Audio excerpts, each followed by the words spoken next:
বিগত ফেসিস মামলাবাজ ভোটারবিহীন নিশিরাতের সরকার রাজনীতি সূচনা লগ্ন থেকেই অদ্যাবধি পর্যন্ত রাজনীতি করতে গিয়ে আমি 6 বছর 8 মাস কারাগারে আটক ছিলাম। পুলিশ হত্যা মামলা, নরসিংদী জেল ভাঙার মামলা সহ আমাকে 43টি মামলা আসামি করা হয়েছে। আমার বাসার নিচে থেকে সিঁড়ির নিচে নাকি 5টে বোমা পাওয়া গেছে। নতুন সূর্যোদয়ের প্রত্যাশা করছি। আমরা প্রত্যাশা করি একটি সুখী সমৃদ্ধ একটি মায়াময় বাংলাদেশ, দুর্নীতিমুক্ত বাংলাদেশ।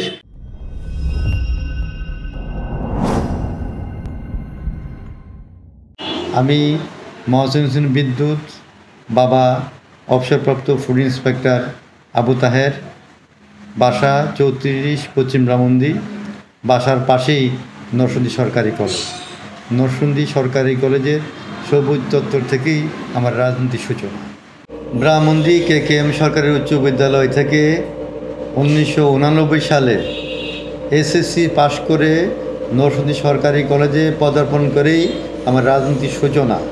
নরসিংদী সরকারি কলেজ ছাত্র নির্বাচনে 1989-90 শিক্ষাবর্ষে ছাত্রদল থেকে মনোনীত হয়ে আমি বিপুল ভোটের মাধ্যমে সাধারণ ছাত্রীদের ভালোবাসা নিয়ে আমি AGS নির্বাচিত হই। নির্বাচিত হওয়ার পর স্বৈরাচার বিরোধী আন্দোলন তখন তুঙ্গে।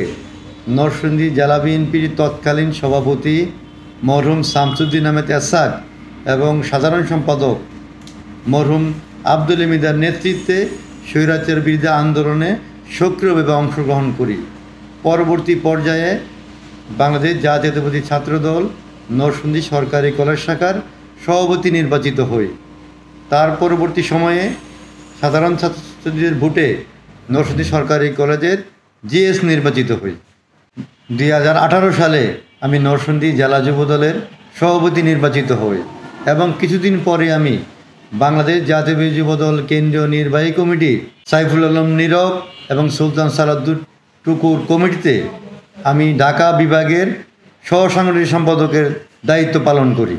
তারপর আমি 2023 সালে নরসিংদী জেলা বিএনপির আহ্বায়ক কমিটিতে আমি যুগ্ম আহ্বায়ক হিসেবে পদায়িত হই এবং সর্বশেষ 2025 সালে 5ই জুন নরসিংদী জেলা বিএনপির কমিটিতে বিএনপির ভারপ্রাপ্ত চেয়ারম্যান, আগামী দিনের রাষ্ট্রনায়ক, আমাদের আশা আকাঙ্ক্ষার প্রতীক দেশনায়ক জনাব তারেক রহমান আমাকে নরসিংদী জেলা বিএনপির সিনিয়র যুগ্ম সাধারণ সম্পাদক পদে নির্বাচিত করেন। রাজনীতি সূচনা লগ্ন থেকেই অদ্যাবধি পর্যন্ত রাজনীতি করতে গিয়ে আমি 6 বছর 8 মাস কারাগারে আটক ছিলাম। ঢাকা পল্টন থানায় পুলিশ হত্যা মামলা, নরসিংদী জেল ভাঙার মামলা সহ আমাকে 43টি মামলা আসামি করা হয়েছে। আমাকে 17 বার গ্রেপ্তার করা হয়েছে। গ্রেপ্তার করে রিমান্ডে নিয়ে অনেক অসংখ্যবার আমাকে নির্যাতন করা হয়েছে। একটি ঘটনার কথা বলি, রাত তখন 2টা বাজে। একটি গ্রেপ্তারের ঘটনা, শুধু একটি মামলায় গ্রেপ্তারের কথা বলি। একদিন রাত 2টার সময় নরসিংদী ডিবি পুলিশ এবং থানার পুলিশ আমার বাসা ঘেরাও করে আমাকে গ্রেপ্তার করে নিয়ে 2 দিন আটক রেখে আমার বাসার নিচে থেকে সিঁড়ির নিচে নাকি 5টে বোমা পাওয়া গেছে। এই বোমা সহকারে আমাকে গ্রেপ্তার দেখিয়ে মামলা দিয়ে, বিস্ফোরক মামলা দিয়ে আমাকে কোর্টে চালান করে, যা সম্পূর্ণ ভিত্তিহীন এবং সাজানো মামলা আমাকে গ্রেপ্তার করে দেখানো। নরসিংদী জেলা ছাত্রদলের একটি মিলাদ মাহফিল ছিল।